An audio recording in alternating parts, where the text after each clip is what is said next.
Florida Governor Ron DeSantis joins us right now from Tallahassee. Governor, good morning to you. Good morning. Good morning.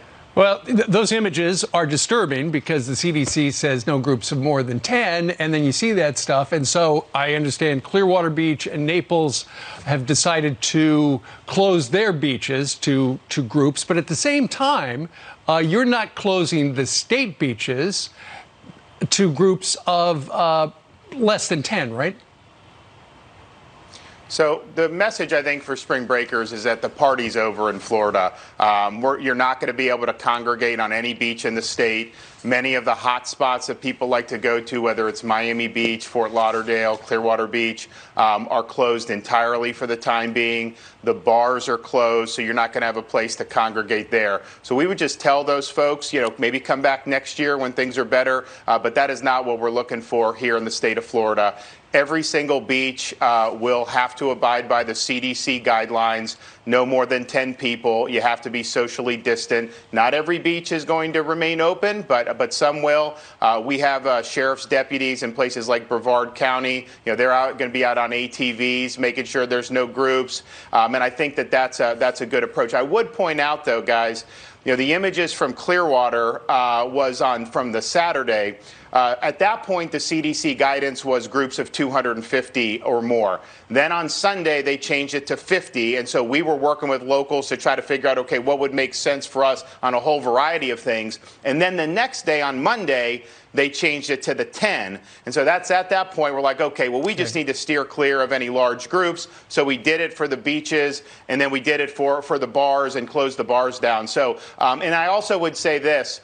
We're seeing massive cancellations going forward. I think some of those pictures were for people who had started coming down here before this got to the level that it did. And so I think a lot of this stuff, you're going to see a lot fewer people coming into Florida right now. The numbers are really off the charts in terms of the cancellations. Governor, I'm so glad you came on to explain that, because I was going to ask you, what do you say to the critics that say this should have been done a lot sooner? But Saturday was a totally different story than it is here Thursday.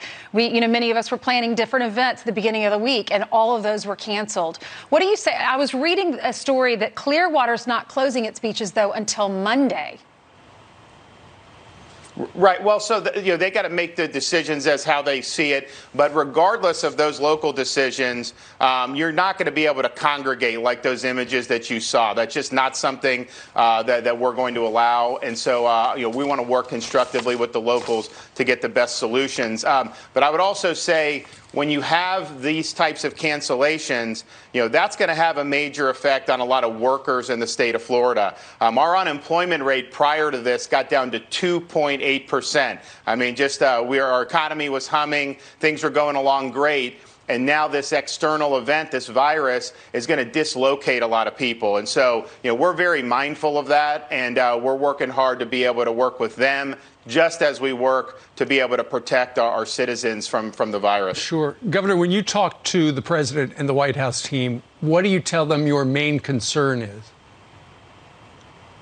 For us, it's just supplies. I mean, we've ramped up testing, but I need more swabs. I need more of the reagents. If we have that, we could dramatically expand the testing, and I think that will really help us, because part of the problem with some of the stuff that we've been doing, and I don't quarrel with it, but it's not really based on data in our country. It's more based on modeling.